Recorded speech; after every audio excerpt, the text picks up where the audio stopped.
Town in most of Chicago, this is what we're looking at. Look at that visibility. It's got us socked in here. We've had showers, but look at the high temperatures today. These largely represent our current readings. You go down south to Kankakee, you're at 78 degrees.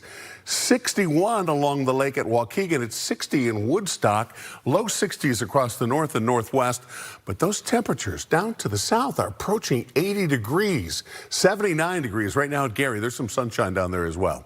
All right, a look at the satellite radar shows clearing skies down to the south. An area of some showers and thunderstorms pushing through Will County this hour.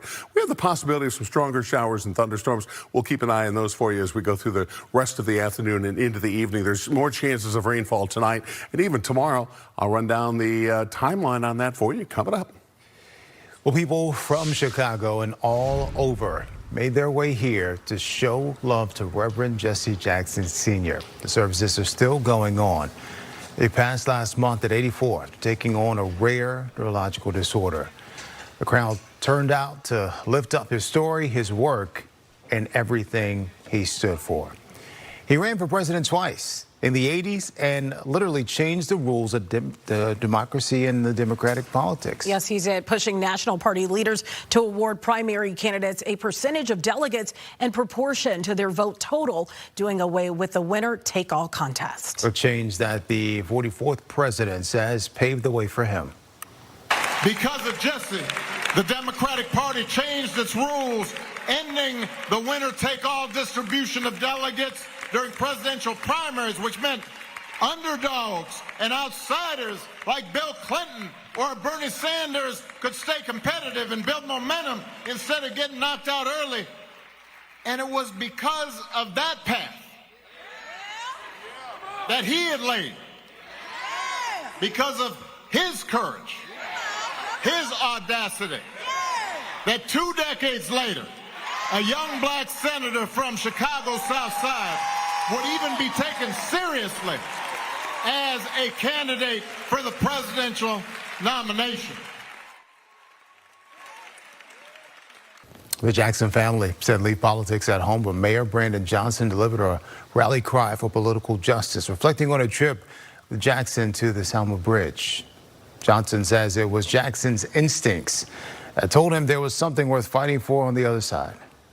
See, in America, we find ourselves at a bridge, and we are confronted in this moment. And that bridge is now described as borders, where borders get to determine how human dignity is determined by which side of the border you live on. He understood the bridge.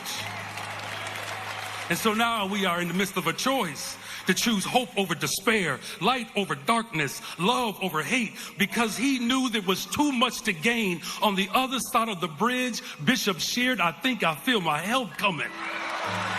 Because on the other side of the bridge, Rodney, housing as a human right.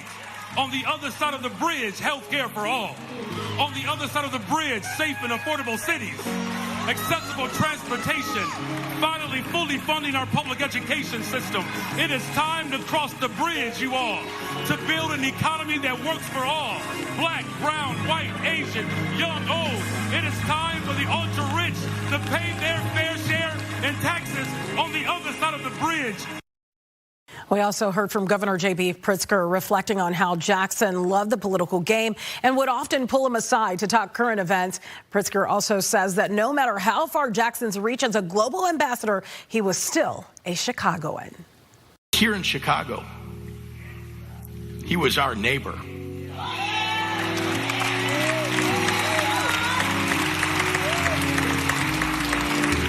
He was our friend. We were so proud. We are so proud. Here, his message of hope was one he offered in a friendly smile to the child playing in front of their home, or the tap on the shoulder for the young man looking for just a little bit of encouragement. He taught us to expand our ambitions and dare to imagine a better world. And while we know that we shared him with the whole world, Reverend Jackson belonged to Chicago. And Chicago belonged to him. And many came back to one word at the service today, hope. They said he gave it, he shared it, and made others believe in it. He used his gifts to give voice to the voiceless, free prisoners, and build the Rainbow Coalition, bringing together the rejected stones of society, instilling hope in them and reminding them that as God's children, they are somebody special. Hope was the common thread in memory after memory. For many, that was Reverend Jesse Jackson's greatest legacy. When I met him, I was giving him the poor man's story. Reverend Jackson, my mama died when I was a teenager. I don't have a daddy, and I'm living in the projects with my brothers, and they doing all that. He said, well, I don't have a daddy either. He said, I had 3 daddies. I had 3 last names. He said, why you feeling sorry for yourself? Jesus could have been a hopeless street youth.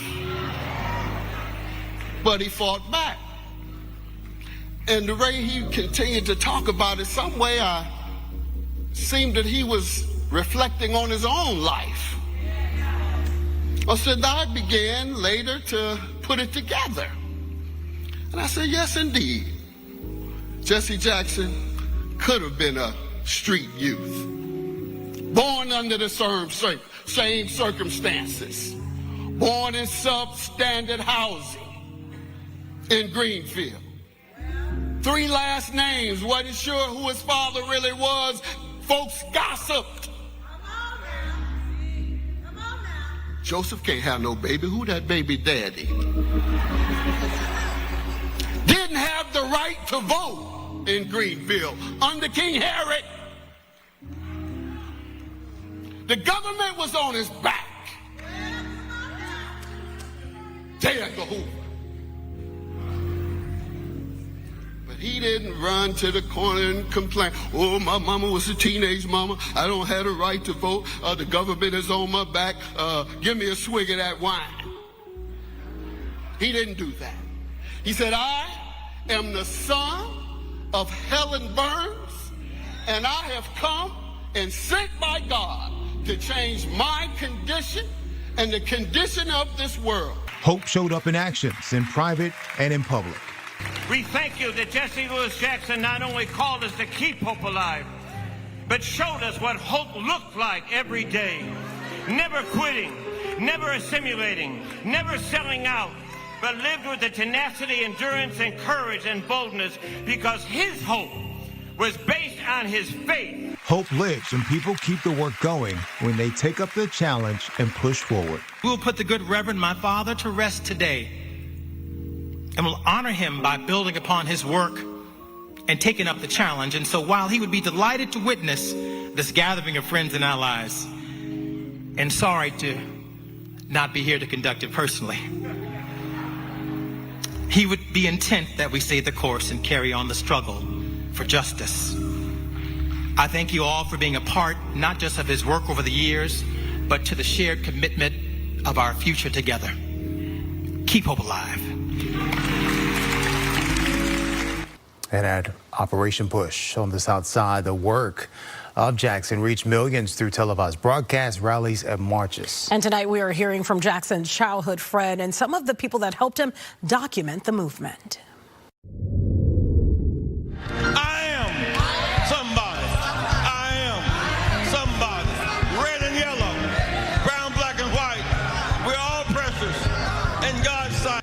At Operation Push on Chicago's South Side, Reverend Jesse Louis Jackson Sr.'s work was seen by millions.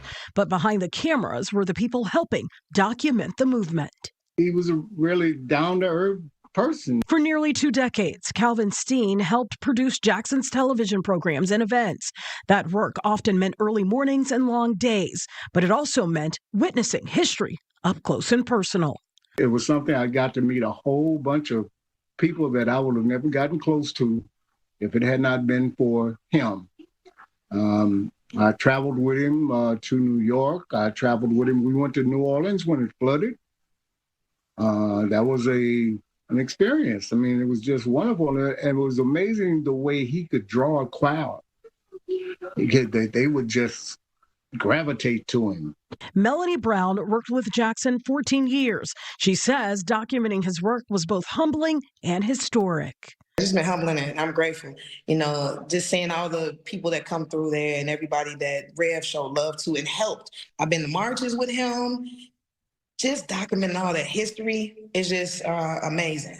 Jackson's leadership traces back decades from his early activism at North Carolina A&T State University to marching for voting rights with Martin Luther King Jr. in Selma. Friends from his hometown say even as a teen in Greenville, South Carolina, Jackson showed signs of the leader he would become. He was funny. He could be very funny and charming. He was egalitarian. He had friends from every part of town and other high schools, and kids looked up to him. Teachers adored him because he was a role model. But then he could be mischievous. There was a group of students who, if they didn't have their homework, they could rely on him to distract the teacher so they wouldn't take up the homework. Friends say even as a young man, Jackson had the charisma and confidence of a leader. But during segregation, talent didn't outweigh race. Jackson once hoped to play quarterback in the Midwest, but the opportunity never came.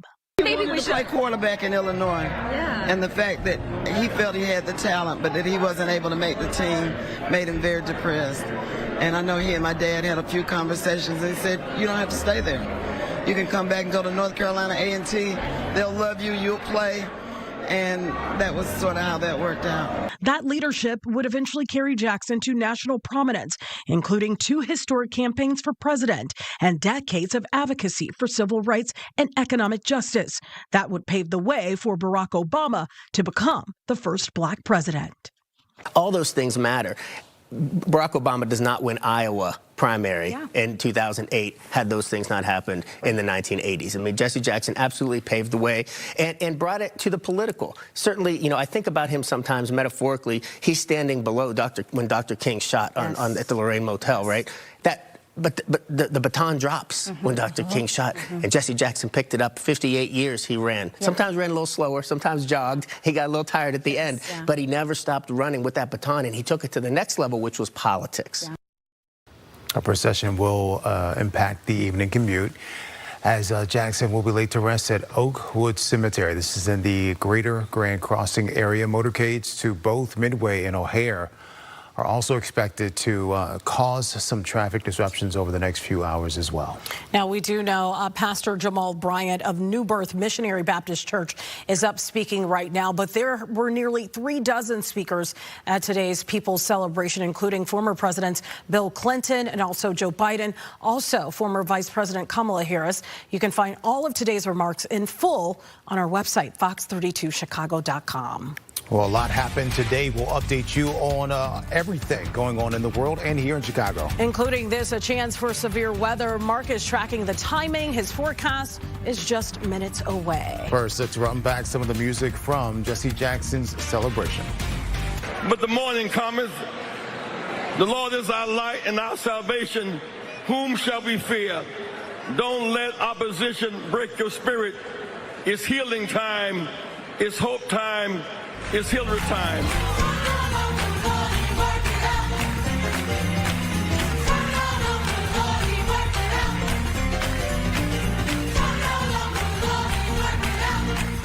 Ever learn to make common cause across racial lines instead of fighting each other over breadcrumbs?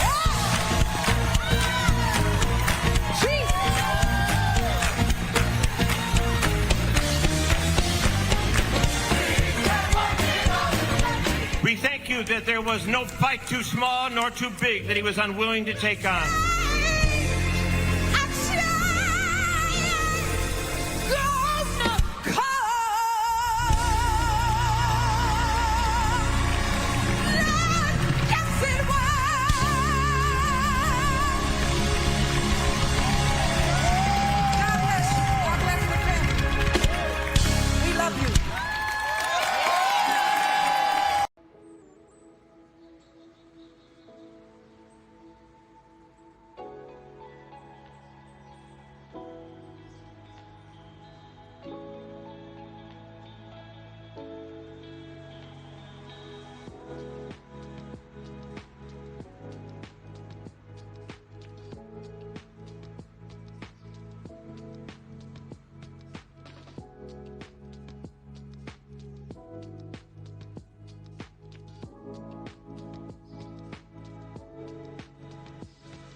Thank you so much for sticking with us here on Fox Chicago. Officials say a mother and daughter were killed as a tornado moved across Fairview, Oklahoma. This happened Thursday night.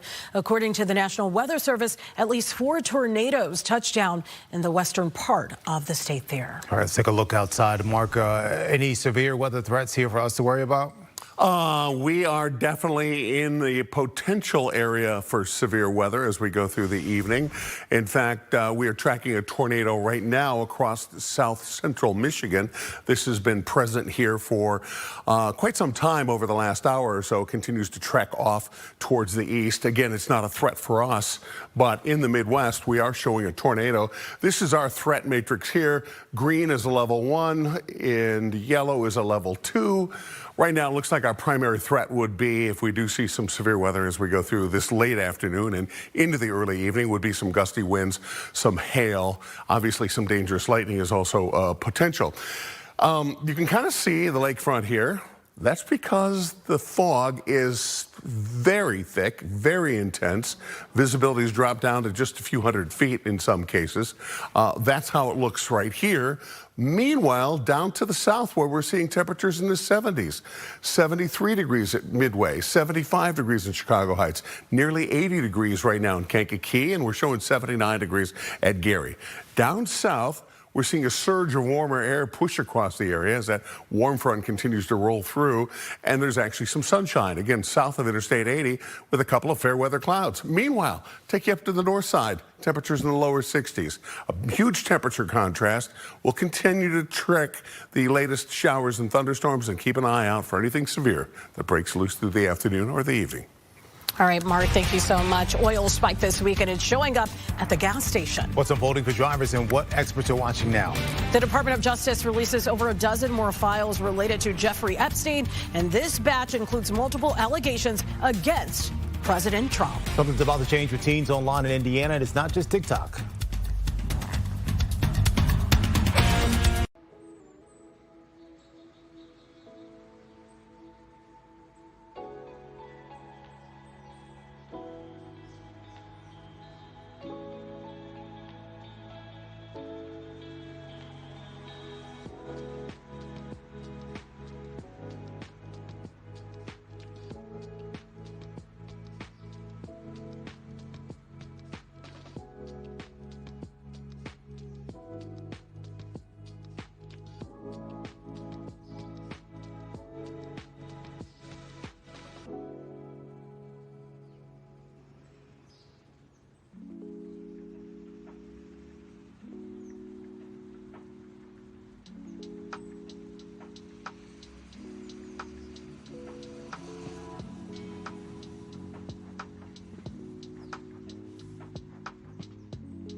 responsible for the content of this ad.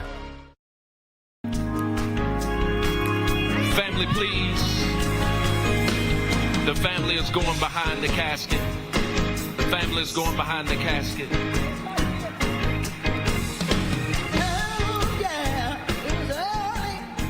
So you are watching right now as the body of Reverend Jesse Louis Jackson Sr. is being transported out of the church there, House of Hope. This service has gone on, started at around 11:30, and is still really wrapping up right now. We heard from several former presidents. We heard from Joe Biden. We heard from Barack Obama. We also heard from the former president, Bill Clinton. We heard from the vice president at one time, Kamala Harris, and many other people. We heard from Jennifer Hudson that sang a beautiful tribute to the Reverend. A lot of stories, a lot of history. We even went back in time talking about the Reverend's time growing up in Greenville, South Carolina, at a time where he was right in the middle of segregation, was riding on the back of the bus, could not go into the public library, but did go on to rise above the circumstances, writing his own book. He wrote 5 books, in fact, and then had 2 presidential runs as well, one in 1984 and one in 1988. So many commonalities in the stories and memories that were shared today about what he meant to so many people. But again, it all came back to the hope that he, gave so many people, inspired so many people to keep their heads up in the face of adversity. His story touched so many around the world, and you got that sense today. Many people with different walks of life, different faith backgrounds. There were rabbis who spoke today, all coming back to what Reverend Jesse Jackson meant to the world and will continue to mean to the world as well. And I think a lot of seeds were planted from this service alone. Jesse Jackson had already planted the seeds in all of us. I am somebody, keep hope alive. But hearing those messages be, elevated back into the forefront all over again, and seeing all those people be moved by this celebration of life, because this wasn't just your normal funeral, right, Terrence? This was, a celebration of life. Man. No, he was not a normal man. And I think what was said at that podium today, the music, all of it, leaves behind a little seeds in all of us to do our part in the world, to keep Jesse Jackson's memory and his legacy alive, to be kind to others. You heard that spoken a lot of times about, how he took up fights that weren't on national TV. A lot of work that he did was behind the scenes as well. And so I think this is something that we carry on and move with, as an agenda for the rest of our lives. And I think it can't be said enough how wonderful the choir was today. You're listening to them again here as they take the Reverend's body out to the hearse. We know there will be a procession. So they're going to Oak Woods Cemetery. Correct. The greater Grand Crossing neighborhood. We have all that information on our website, because just expect there will be some traffic delays out there. Not only is it raining today, but of course, please, if you're about to head out anytime soon, don't get in the way of the procession. There's going to be flashers. Look for the flashers. There's always, you see them at funerals, that person that tries to get in the line. Please be respectful. Be patient. Please be respectful. Yeah, it has been amazing to hear. And you mentioned the choir. That is Legacy Mass Choir. Beautiful. All of those voices that you're hearing, they're coming from different congregations across Chicago, coming together to uplift the life of Jesse Jackson. And I think they did a beautiful job. We heard from so many people, even just people that showed up. We heard from one woman, Janice Mathis, who came all the way from Greenville, South Carolina. She remembered Jesse Jackson in childhood. She talked about how Jesse Jackson always wanted to play football in Illinois. We know segregation was huge at the time. Racism was a factor. It's something that can't be ignored. And instead, he ended up going to North Carolina A&T University. But the point is, and I think the real message, that even in youth, because this is a situation, in my opinion, that crosses generations. Maybe somebody young is like, okay, well, I don't remember some of these speeches and things about Jesse Jackson.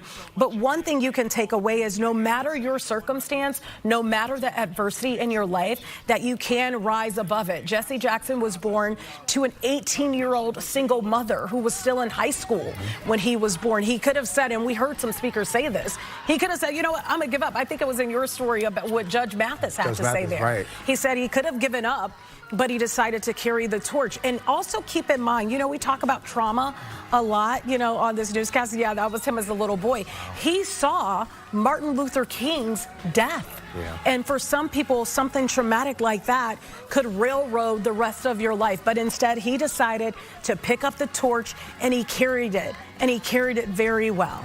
And we're still carrying that torch. Yes, we are. Because we're still dealing with a lot of the issues that he dealt with. Yes, we've come a long way. But we're not done. But we're not done. We got a long way to go. And I think it was beautiful to see the generations of the Jacksons as well. His grandsons read the scripture earlier, and then we got to hear from their dad, Yusuf. Yes. And he asked his sons, what was the last conversation you had with Grandpa?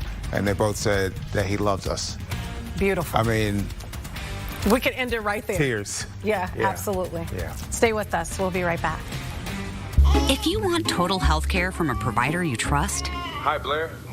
right in the palm of your hand, if you want soup, sweatpants, and zero in-person contact, if you want wellness wherever, our virtual primary care delivers with great website manner. No worries. So choose your doctor from our profiles and enjoy the healthiest online relationship you've ever had. House calls have evolved. Advocate Healthcare.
I'll never back down. It has been almost a week since the war with Iran started, and President Trump says no to peace talks right now. And now a major U.S. adversary is getting involved. Caroline Chively has the latest developments. President Trump is issuing an ultimatum to Iran, no deal except unconditional surrender. Iran launching a new wave of attacks on neighboring countries that are hosting American forces. It comes after U.S. and Israeli strikes hit Iranian targets, including a drone carrier and the late Ayatollah Khomeini's bunker. Sources tell Fox News he did not use the hideout on the day he was killed because he believed no one would strike him. The regime's elected officials continued to use the bunker because they thought that it was a fair and impenetrable place. On Friday, President Trump laid out his terms for the war on Truth Social, saying the only deal for Iran is surrender. The overall mission in this operation is to ensure that Iran can never again possess a nuclear weapon. This afternoon, he met with defense contractors at the White House to talk about quickly replenishing the country's weapon supply, though his administration says the meeting is not a direct response to the conflict, despite lawmaker concerns. I am concerned particularly about munitions and the consequences for our ability to defend our interests in the Western Pacific and in Europe. It comes as Fox News confirms that Russia is providing Iran with targeting information to attack U.S. forces in an effort to prolong the fighting and drain valuable American munitions. All that does is just increases the animus we have towards the Russians, meaning Vladimir Putin. The State Department says nearly 24,000 American citizens in the region have safely returned to the U.S. since the operation began. In Washington, Caroline Shively, Fox News. And the war in Iran has everyone feeling it at the pump. The strikes are slowing down oil tankers on the Strait of Hormuz, the biggest route for crude. The administration is leaning on new partnerships, including Venezuela, to shift the global oil balance and help bring prices down. President Trump says the U.S. will ensure trade keeps flowing. Here's the Energy Secretary, Chris Wright. As soon as it's reasonable to do it, we'll escort ships through the straits and get the energy moving again. All this uncertainty pushed U.S. crude over $90 a barrel, the highest in almost 2 years. Gas is at $3.32 on average, up from under $3 last week. Wright expects prices to drop in weeks, not months. New developments regarding the Epstein files. The Department of Justice has posted 3 FBI interviews related to sexual assault allegations against President Trump.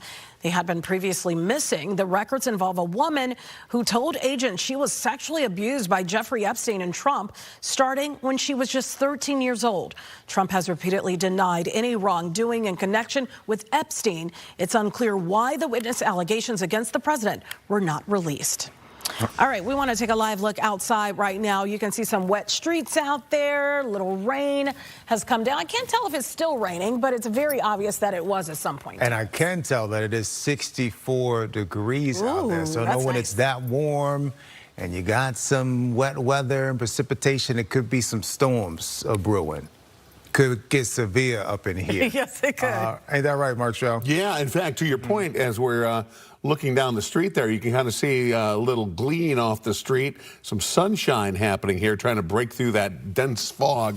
Well, this is the very latest. The National Weather Service has issued a severe thunderstorm warning. This is for Lake County, Indiana. This is until 5:15 this evening from a strong area of showers and thunderstorms that are moving through the northern half of Lake County this hour. These storms are moving to the northeast at about 45 miles per hour, and they're capable of some winds up to 60 miles per hour. Also downstate, you can see central Illinois, a large area of severe weather down there that is also moving to the northeast at about 40 to 45 miles an hour. We'll continue to track this for you as we go throughout the rest of the afternoon and the rest of the evening. We're springing forward this weekend, and experts have a name for that post-time change funk. What's really going on in your body? Late night scrolling, group chats, and swiping, all about to change for kids in Indiana. What's flipping their online life upside down? I'm all back.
Welcome back. Daylight saving time is back this weekend, so we're all losing an hour of sleep. Plus, a new study says teens are already running on empty. Casey Cronus is live downtown to break it down. That's right, Tia and Terrence. More than 75% of the teens polled for this study say they aren't getting adequate sleep. That's at least 7 hours. But even more troubling, at least a quarter of them say they're only getting about 5 hours. Experts say teens really should be getting between 8 and 10 hours a night. The study, released in the Journal of the American Medical Association, sampled 120,000 high school students over more than 15 years. Researchers found insufficient sleep was more strongly linked to anxiety and depression, as opposed to social media use and screen time, though local experts say that can still play a role. Doctors we spoke with tell us this weekend, as we prepare to spring forward, it's a good opportunity to talk to your kids about healthy sleep habits. At the same time, they say they're on board with other experts who believe later school start times should be considered here in Illinois. Our teens are already struggling to get up early enough to get to school. The school start times tend not to correlate very well with their biological sleep rhythms already, and this just kind of makes that worse. The American Academy of Sleep Medicine and the American Academy of Pediatrics have been advocating for a long time to delay middle school and high school start times to no earlier than 8:30 in the morning to allow teens to get sleep. Some Illinois lawmakers are looking to put a stop to clock changes. The latest bill, introduced last month, suggests we adopt permanent standard time, but only if Iowa and Missouri agree to do the same. For now, the clocks will jump ahead at 2 a.m. Sunday. You may need to change a few around the house, but your smartphones should automatically reset. Reporting live downtown, Casey Cronus, Fox Chicago.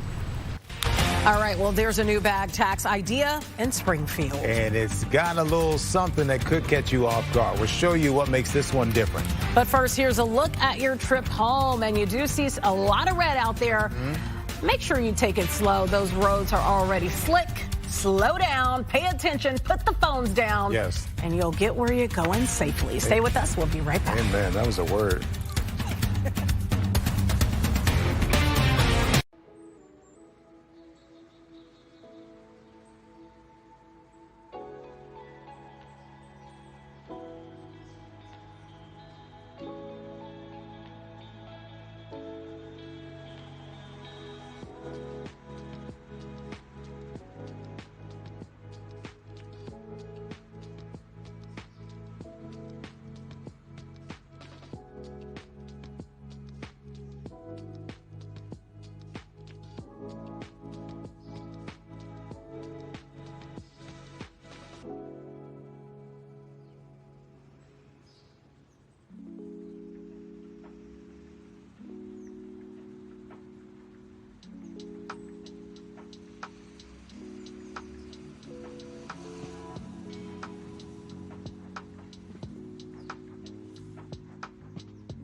this message because I'll always fight for you. Oh, maybe this is somewhere I'll go for dinner. One of the biggest restaurant menus is getting even bigger. The Cheesecake Factory is expanding its menu once again. So they went down. They were shrinking it. Now they're going back. Okay. I guess people can make some changes. With 18 new additions, they will be available starting today. And with the addition of these items, the Cheesecake Factory will have more than 250 dishes on the menu. How do you keep up? I would hate to be the prep cook there. Seriously. Can you imagine? Right? You know, when you look at those shows where they're coming in and fixing the restaurants, it seems like the very first thing they do is eliminate menu items. That's exactly right. I could go for some banana cheesecake, though, right now. I'm not going to lie to you. I'm still tripping on the prep cooking. That's a lot of onions to chop, green peppers, people got to order it. All right, speaking of chicken, don't start none, won't be none. Popeyes just threw the first piece. No chicken out now because the whole internet is watching. It all started with Popeyes taking a shot at Wendy's new chief eating officer gig. We told you about that yesterday. So Popeyes posted they really do need to hire someone to taste their food, to be fair. That's so low. Wendy's swung back, flop eyes. But they kept going because Church's Chicken jumped in. I love their biscuits. And who taste tested their biscuits? Your biscuits. Yeah, this is Popeyes fired back. Glad we can make you relevant again. Ooh. Churches said a comeback as dry as them biscuits. What? This is wild. Who is running these social media accounts? I don't know. They said it with their whole chest, their whole chicken breast. I mean, listen, if you want your business to be back in the spotlight without a commercial and be relevant and still like pushing your business with advertising, this is how you do it. You got to up the Jump sass. in the comments. You got any chicken jokes you can work into your forecast, Mark? Really, it's just about throwing shade on the other guys. Basically, yeah. Wendy's is very good at it. We had a lot of shade out there today. Well, look at that right there. There's some shade for the clouds right there. And, you know, this has really been a study in contrast today. You've got sunshine on one side. You've got storm clouds on the other. You've got temperatures that are right now ranging from nearly 80 degrees into the low 60s. So 20-degree temperature spread across Chicago here at this hour. We've had rain. You can see everything is wet. It's glistening with that rainfall. But a lot of areas not seeing the rainfall right now. Overnight tonight, we still have another round of second round of showers and thunderstorms coming in after midnight tonight. Temperatures only in the upper 50s for overnight low temperatures. That's warmer than our normal daytime high temperature. All right, we do have some severe weather right now. Severe thunderstorm warning. It is up for Lake County in Indiana. That is until 5:15. It's from this line of showers and thunderstorms that are lifting our way. Actually, the showers and thunderstorms are moving to the northeast at about 45 miles per hour. There are some gusts in this line of showers and thunderstorms up to 60 miles per hour. And this will continue to trek on through, and we'll see that secondary line of showers and thunderstorms again developing after midnight tonight and likely continuing all the way into the pre-dawn hours tomorrow morning. So off and on additional showers and thunderstorms. Forecast high temperatures tomorrow. We're back into the low 60s. We're back into the low 60s, I think, on Sunday as well. So mild conditions coming up over the weekend. This is Futurecast. Futurecast, there we go, coming up on midnight. And then there's that cluster of showers and thunderstorms coming through again overnight tonight with, again, possibly some hail, but mostly some winds and some lightning and also some heavy downpours. And then we clear out on Sunday. Sunday looks like a pretty decent day. It's going to be windy, but some sunshine with those temperatures back into the 60s. Right now, you can see, look at that, some sunshine, 63 degrees. Winds now out of the south-southwest, officially at O'Hare.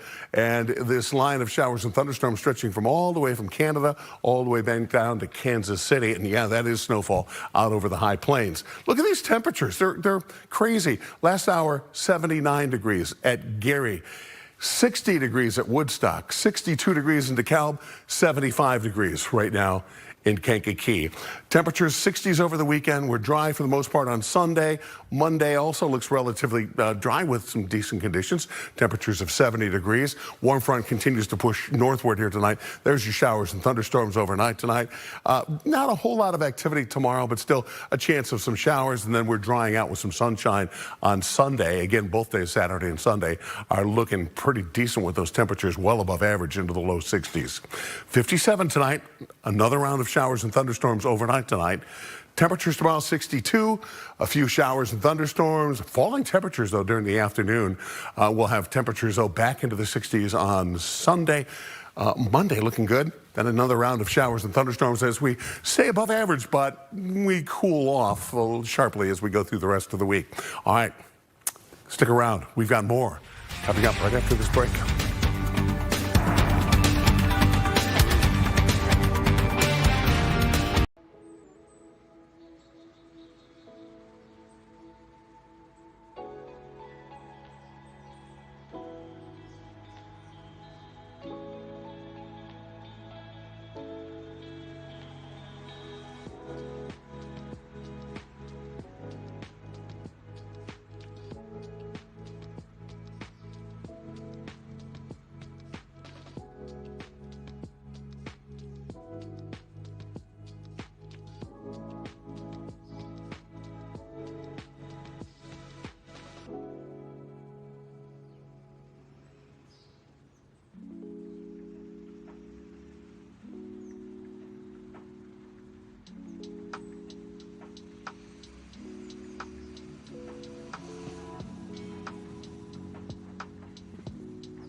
Controller.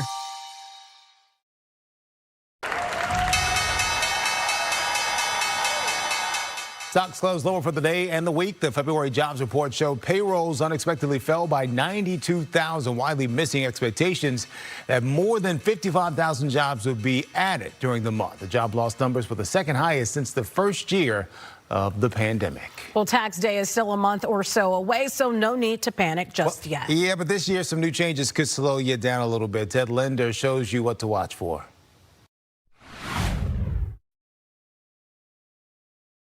Tax season is in full swing, and experts are advising people to pay attention to some new changes while filing this year. We, in fact, just so happen to have one of the biggest tax law changes, including but not limited to a new $25,000 deduction for tip income, $12,500 per person overtime or qualified overtime deduction, $10,000 interest on a new car loan if you bought a car in 25, and even a deduction for being a senior, 65 or older, last December 31st. But according to Mark Stieber, Chief Tax Officer of Jackson Hewitt Tax Services, all the updates and qualifications can be confusing and possibly cause folks to not only make mistakes, but also lose out on deductions and returns. You know, 30 and 40 million Americans still doing other work full or part-time.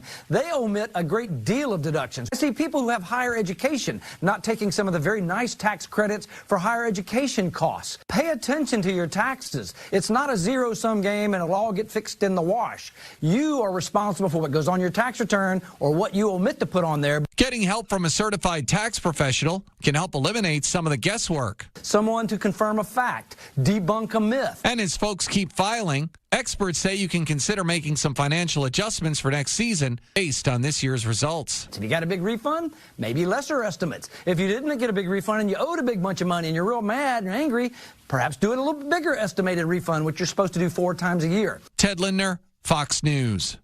People want that money. Well, this weekend, try putting the phone down and giving your eyes a break. It's the global day of unplugging. We all need to do this. Just sundown tonight to sundown tomorrow. Hopefully you can last that long. Organizers say take time to check on your people or just yourself. You can go for a walk, crack open a book, or just do anything that doesn't require any screen time. And if 24 hours sounds like a lot, start really small. Even a few hours counts. Well, soon there will be social media restrictions for kids right in the state of Indiana. Governor Mike Braun signed legislation into law that prevents kids 15 and under from using social media. The only way they get access is if they get consent from a parent or guardian. This applies to popular sites like Facebook, Instagram, even TikTok. Barring any court challenges, the social media restrictions will take effect come January 1st of 2027. Illinois lawmakers are considering a statewide tax on bags. This is a bill in the House, and it calls for businesses to charge 10 cents per carry-out bag starting in 2027. This would apply to plastic, paper, or reusable bags that a business provides. The bill also prohibits the use of plastic bags for home delivery services. Chicago already has a 15-cent bag tax. Well, Pope Leo just got a fresh new ride from Ford's CEO Jim Farley and his wife handed over the keys to a new Ford Explorer. The SUV was built right here in the Windy City, and it's got hometown flair all over it. There's a Chicago skyline stitched into the armrest, the Chicago flags right there on the seats. This is really cool. The doors have Chicago and Vatican skylines as well. Farley says Pope Leo took it for a spin, and he's really feeling it. I wonder how fast did he go? That's my question. Well, Jelly Roll is heading to Hammond this summer. The country music star will be a headliner at the Festival of the Lakes. He will perform on July 16th. Tickets are on sale now at the Festival of the Lakes website, so you might want to check that out. Of course, the news continues at 5. Thank you so much for watching First at 4. More local news will start right after this national update.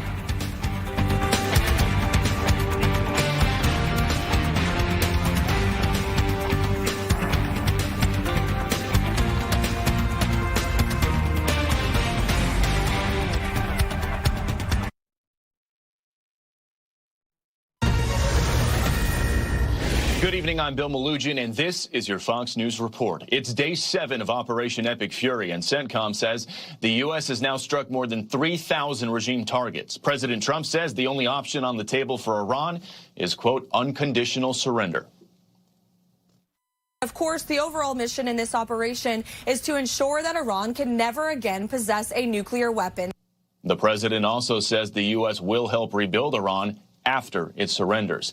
And the conflict is sending oil prices soaring to their highest levels in 2 years. Gas prices jumping 34 cents a gallon in just the last week alone. President Trump says prices will go down when the fighting stops, but that spike combined with a weak jobs report has some investors spooked. Unemployment claims saw the second biggest monthly increase since the pandemic. President Trump says he wants to save college sports. Some of the biggest names in sports met at the White House to talk about how to limit payments to college athletes, which the president calls an unprecedented threat. We have college players that don't want to go to the NFL because they're making more money in college.